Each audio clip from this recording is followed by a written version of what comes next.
Trump కొన్ని వ్యాఖ్యలు చేస్తూ ఉన్నారు మన ఇండియా పైన. ఇండియా వాళ్ళకి ఎవరికి కూడా ఉద్యోగాలు ఇవ్వకూడదు, వాళ్ళకి మనము ఉద్యోగ అవకాశం కల్పించకూడదు అని కొన్ని వ్యాఖ్యలు చేస్తున్నారు. దీనిపైన ఏం అంటే అంటే నేను అంత డీటెయిల్డ్ గా మీకు చెప్పలేను కానీ సింపుల్ గా పైన ఓవర్లే చెప్పగలిగింది ఏంటంటే, వెనకటికే ఓ సామెత ఉంటుంది. సామెత అని అంటే మళ్ళీ బీహార్ వాళ్ళు ఫీల్ అవ్వద్దు, చెప్తున్నా ఊరికే. ఏక్ బిహారీ సౌ బిమారీ అంటారు, దో బిహారీ మారామారి, తీన్ బిహారీ ట్రైన్ అమారి అంటారు. జో మనుషుల సైకాలజీ అనమాట ఇది. మనుషులే కాదు, జంతువుల సైకాలజీ కూడా అనుకుంటున్నాను నేను. ఒక మనిషి 100 వ్యాధులతో సమానం అని. ఇద్దరు మనుషులు కనుక ఉన్నారనుకోండి ఒక ట్రైన్లో, ఒక మనిషి ఉన్నాడు అనుకోండి ఒక ట్రైన్లో, 100 వ్యాధులతో సమానం. అదే ట్రైన్లో ఇద్దరు మనుషులు ఉన్నారనుకోండి, మళ్ళీ బీహార్ అని అంటారు, మామూలుగా చెప్తున్నారు. ఇద్దరు ఉంటే మారామారి, వాళ్ళు కొట్టుకుంటూ ఉంటారు. ముగ్గురు ఉన్నారనుకోండి తీన్ బిహారీ అంటారు. ముగ్గురు మనుషులు ఉన్నారనుకో ఈ ట్రైన్ మొత్తం మాదే అంటారు. సో అమెరికాలో కూడా ఇప్పుడు ఏంటంటే సెకండ్ లార్జెస్ట్ పాపులేషన్ లేదా something like third largest population అయింది తెలుగు కమ్యూనిటీ అనేది. ఈ ఇండియన్ కమ్యూనిటీ అనేది చాలా ఎక్కువ పాపులేట్ అయిపోయింది అక్కడ. బేసిక్ గానే అంటే అక్కడ సైకాలజీ చెప్తున్నాను, అక్కడ బేసిక్ గానే మన వాళ్ళు ఎక్కువైపోయి అక్కడ ఎంప్లాయ్మెంట్ అనేది లోకల్ ఎంప్లాయ్మెంట్ పోవడం. మొత్తం మన వాళ్ళు ఇప్పుడు డబ్బు సంపాదించితే సరిపోదు, కొంతమంది బుద్ధి కూడా ఉండాలి. వీళ్ళు ఏం చేస్తున్నారు, మొన్న వాళ్ళు అక్కడ స్టాక్ మార్కెట్ ఎదురుగా ఒక మన బరాత్ పెట్టారు, చూసారా మీరు ఆ వీడియోని? బరాత్ పెట్టారు మ్యూజిక్. ఏంటంటే ఆ రోడ్ అంతా డబ్బు పెట్టి కొనేసారు, బరాత్ చేసుకున్నారు అక్కడ ఒక స్టాక్ ఎక్స్చేంజ్ సంథింగ్ ఒక ఇన్స్టిట్యూషన్ ముందు, అమెరికన్ ఇన్స్టిట్యూషన్ ముందు. లేదంటే కనుక ఒక చోట మొత్తం డబ్బు ఉంది కదా అని ఆ మదం చూపించినప్పుడు ఏమవుద్ది అంటే ఆటోమేటిక్గా అక్కడ ఉన్న వాళ్ళకి మండుద్ది. సో ఇది మైన్యూట్ లెవెల్లో చెప్తున్నాను నేను, మేజర్ లెవెల్లో చెప్పట్లేదు. అక్కడ ఉన్న ఎంప్లాయ్మెంట్, అక్కడ ఉన్న బిజినెస్లు, మనం ఇల్లీగల్ ఎక్కువ అయిపోయారు, మన మైగ్రెంట్స్ కూడా ఎక్కువ అయిపోయారు మ్యాక్సిమం. ఇవన్నీ జరుగుతూ ఉన్నాయి. At the same time trade వారు, అమెరికాకి సంబంధించి మనకి ట్రేడ్ వారు, వాడికి సంబంధించిన యుద్ధ ట్యాంకులో లేదంటే యుద్ధ విమానాలు మనం కొనలేదని మంట, లేదంటే సౌత్ ఈస్ట్ ఏషియాలో అమెరికా చెప్తున్న మాట కానీ ఇండియా వినట్లేదు అన్నప్పుడు ఏంటంటే ఆటోమేటిక్గా వీళ్ళని కనుక ఇక్కడ బత్తి అంటిస్తే ఆటోమేటిక్గా ఇండియా కంట్రోల్లో అవుద్ది అనే ఆలోచనలో ఉన్నాడు అనమాట ట్రంప్ అనేది. సో అందుకని మనం ఏం యాక్షన్ తీసుకోగలుగుతాడు, మనం ఏం తప్పు చేయలేదు. సో ట్రంప్ ఏం చేయగలుగుతాడంటే వీళ్ళని బొమ్మని చెప్పండి, వీళ్ళు ఇల్లీగల్గా ఎక్కువ వచ్చి, ఇల్లీగల్గా ఇప్పటి నుంచి కాదు 1950 నుంచి 60 నుంచి వెళ్ళిన వాళ్ళు ఉన్నారు చాలా మంది. అదే అక్కడ సెటిల్ అయిన వాళ్ళు చాలా మంది అప్పుడే ఇల్లీగల్ గానీ చాలా మంది. వాళ్ళ పరిస్థితి ఏముంది మేడం, అవన్నీ తర్వాత మరి వాళ్ళు ఎలా గ్రేడింగ్ చేస్తారనే తెలియదు. బేసిక్ గా ఏంటంటే కంట్రీ ఆఫ్ ఆరిజిన్ అనేది అక్కడ పాస్పోర్ట్ లో ఉండిద్ది. వాళ్ళకి సిటిజన్షిప్ ఇచ్చినా కూడా ఈ మనిషి మాత్రం పలానా దేశం నుంచి వచ్చాడు అనేది ఎప్పటికీ వాళ్ళకి తెలుసు. సో దాన్ని ఎట్లా వాళ్ళు చూసుకుంటారు అనేది అది ఇక తర్వాత సంగతి. మామూలుగా సిటిజన్షిప్ వచ్చిన వాళ్ళని కదిలీరని అనుకుంటున్నా. కాకపోతే స్టేట్మెంట్స్ ఏంటంటే మాక్సిమం ఎందుకంటే ఇప్పుడు రాష్ట్రాల వైజ్ గా తీసుకుంటే సార్, ఇప్పుడు మనకు ఏపీ తెలంగాణ ఉంది. ప్రత్యేక తెలంగాణ వచ్చిన తర్వాత ఆంధ్ర వాళ్ళందరూ ఇక్కడ నుంచి వెళ్ళిపోవాలి అన్నారు, వాస్తవంగా అన్నారు. కానీ ఎప్పుడో కొన్ని ఏళ్ల క్రితం వచ్చేసి ఇక్కడే సెటిల్ అయిపోయి ఇక్కడే ఆధార్ కార్డులు, ఓటర్ ఐడీలు అన్ని పెట్టుకున్న వాళ్ళని ఎవరిని కూడా డిస్టర్బ్ చేయలేదు. ఇంకొకటి ఇక్కడ బ్రతికే వాళ్ళు బ్రతకొచ్చు, హ్యాపీగా జాబులు చేసుకోవచ్చు అన్నారు. అది రాష్ట్రాలలోనే ఒక ఐక్యమత్యత ఉన్నప్పుడు ఇప్పుడు దేశం కానీ దేశం వెళ్ళి ఎప్పుడో వెళ్ళి అక్కడ సెటిల్ అయిన వాళ్ళు ఉన్నారు. అమెరికా వెళ్తే మేము మంచి జాబ్ చేసుకోవచ్చు అనే ఆశలతో ఉన్నవాళ్ళు. మరి ఇప్పుడు ట్రంప్ అక్కడ చేసిన ఈ వ్యాఖ్యలు కేవలము ఇండియా మాట వినట్లేదు అని ఒక కక్ష సాధింపు అనుకోవచ్చా? కక్ష సాధింపు అంటే రకరకాలు కక్ష సాధింపే మేడం, కక్ష సాధింపే అయి ఉండొచ్చు. ఇప్పుడు మనం మాట్లాడుకునేది, నేను ఇప్పుడు మీతో ఎందుకు మాట్లాడుతానంటే ఈ సబ్జెక్ట్ నేను ఆల్రెడీ చెప్పాను, డిప్లొమాటిక్ వేలో మాట్లాడను, సింపుల్ కాన్వర్జేషన్ అనమాట. ఎలా ఊరికే మీకున్న ఆలోచనలు నాకున్న ఆలోచనలు అట్లా మాట్లాడుకుందాం. ట్రంప్కి ఉందేంటి, ఇది ట్రేడ్ డీల్ సరిగ్గా జరగట్లేదు ఇండియాతో. ఇండియా నేను యుద్ధ ట్యాంకులో ఏమైనా సామాన్లు అమ్మాలనుకుంటున్నా, వాడు కొనట్లేదు. చైనాతో యుద్ధం చేయమంటే వెళ్ళట్లేదు. లేదంటే రష్యా దగ్గర ఆయిల్ కొంటున్నాడు. వాడు ఒక ఎలాంటి అంటే ఒక నాటీ అని అనలే, ఒక waste idiot type of behaviour అనమాట. అంటే ఒక రకమైన కుళ్ళిపోతాడు తను అనమాట. యుఎస్ ఎప్పుడు అంతే ఉంటుంది బేసిక్గా వాళ్ళ మైండ్ సెట్స్ అని. సో అవన్నీ పక్కన పెడితే మరి ఇండియా రెస్పాండ్ అవ్వాలి అని అంటే ఎక్కువ మేజర్ పీపుల్ యుఎస్లో ఉన్నారు. యుఎస్కి సంబంధించిన ప్రోడక్ట్స్ మనం ఇండియా నుంచి మనం ఐటీకి సంబంధించిన ప్రతిదీ కూడా మనమే ఇచ్చేస్తూ ఉన్నాం. సో చాలా ఎఫెక్ట్ ఉంటుంది ఇండియా మీద దీనివల్ల. సో అందుకని చెప్పి కదిలేస్తున్నాడు. ఎందుకు, మోటివ్ వేరే ఉంది. అమెరికా మోటివ్ ఏంటంటే వీళ్ళని నిజంగా ఇండియన్స్ని అట్లా తోలేసిన, ఇండియన్కి సంబంధించిన కంపెనీలని ఆపేసిన దెబ్బ అమెరికాకే ఉంటుంది. ఎందుకంటే most hard working people Indians, most intellectual people చూసుకున్నా కూడా ఇండియన్స్ ఈ రోజుకి కూడా. బట్ అతను చేసే ధోరణి అంతే ఉంది, బెదిరియటమే తప్పితే చివరాఖరికి వచ్చేసరికి పంపించడమే ఉండదు. పంపిస్తే అది ఇల్లీగల్గా స్టే చేసేవాళ్ళు వాళ్ళని పంపించగలుగుతారు.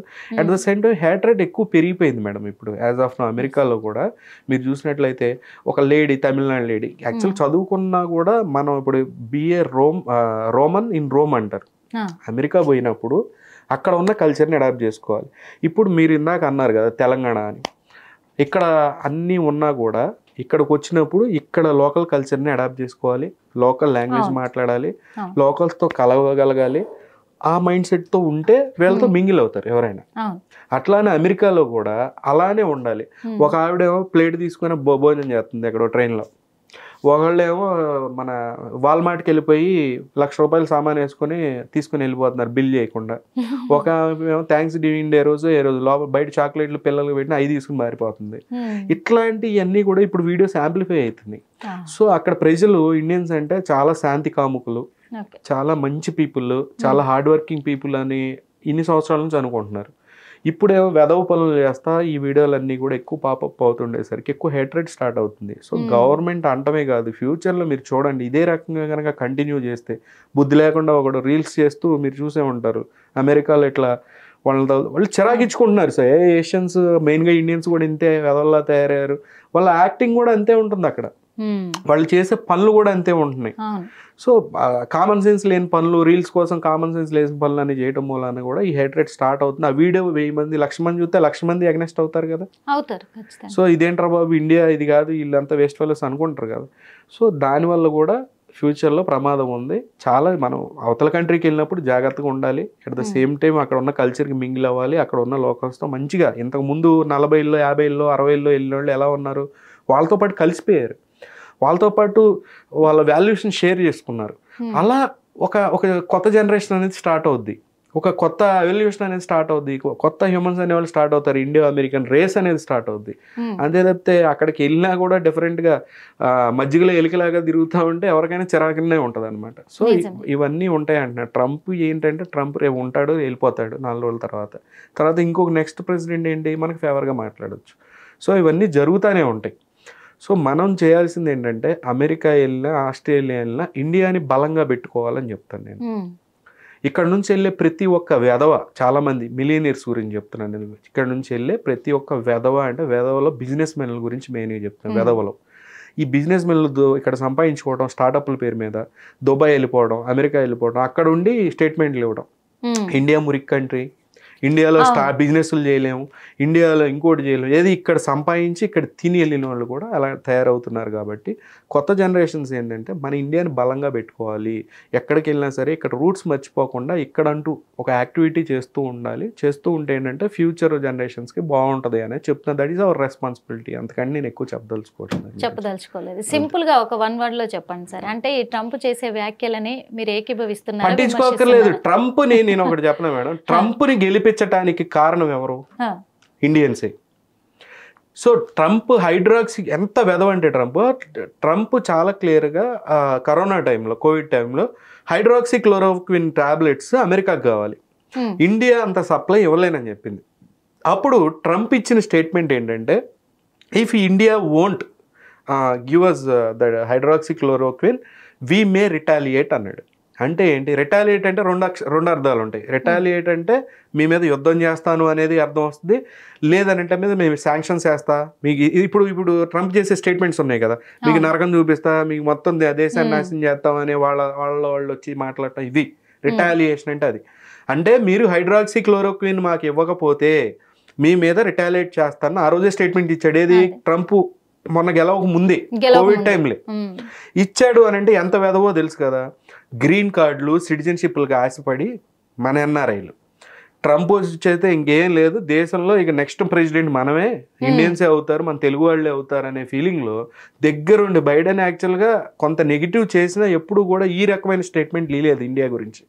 కానీ ట్రంప్ మోస్ట్ అసలు అన్ప్రెడిక్టబుల్ ఉంటాడు, ఇంకో మెంటల్ లాగా, పిచ్చోడి చేతిలో రాయి లాగా అనమాట. వాడు ఆ రాయి ఎటు సురుతాడో తెలియదు, ఎవరికెళ్ళి తగులుద్దో తెలియదు అన్నది మెంటల్ వస్తాయి. వాటి మీద చాలా ఎలిగేషన్స్ ఉన్నాయి. అలాంటి వ్యక్తిని తీసుకెళ్ళి కుర్చీలో కూర్చోబెట్టారు. అసలు అక్కడ దేశంలోనే వాడు ఉండకూడదని చెప్పి అన్ని కేసులు పెడితే, ట్రంప్ లాంటి పిచ్చోడు ఉండకూడదని చెప్పి పెడితే ఆ ట్రంప్నే దగ్గరుండి ప్రెసిడెంట్ని చేశారు. ఇది మన ఇండియన్సే, ఈయన వచ్చేస్తే అందరు గ్రీన్ కార్డులు సిటిజన్షిప్లు కింద మారిపోతాయని ఇప్పుడు అడుగు తింటున్నారు.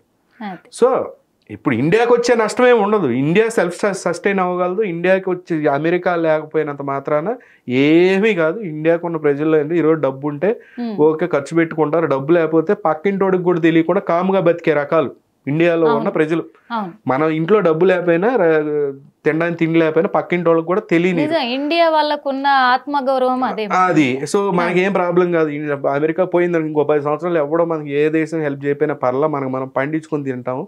అలాంటి పరిస్థితి వస్తే కనుక ఎవరికి తలగ్గమో అని చెప్తున్నాను. వాళ్ళ అవసరాల గురించి ఇట్లా చేస్తే ఇప్పుడు ఆ ట్రంప్ వల్ల దేశమే నాశనం అయ్యే పరిస్థితి వచ్చింది.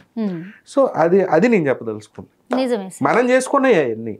ట్రంప్ని తీసుకొచ్చి పెట్టింది మనోళ్లే దగ్గరుండి. ట్రంప్ గెలవాలి, దేశం ఇంకేముంది వెలిగిపోద్ది అన్న. ఎలగడం పోయి ముంచుతున్నాడు.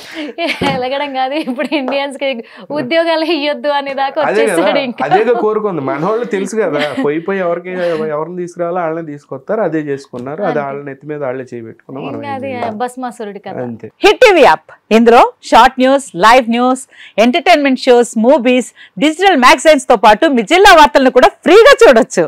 ఇంకెందుకు ఆలస్యం, వెంటనే హిట్ టీవీ యాప్ ని డౌన్లోడ్ చేసుకుని ఫ్రీగా ఎంటర్టైన్మెంట్ పొందండి. Hit TV app. Hit TV app.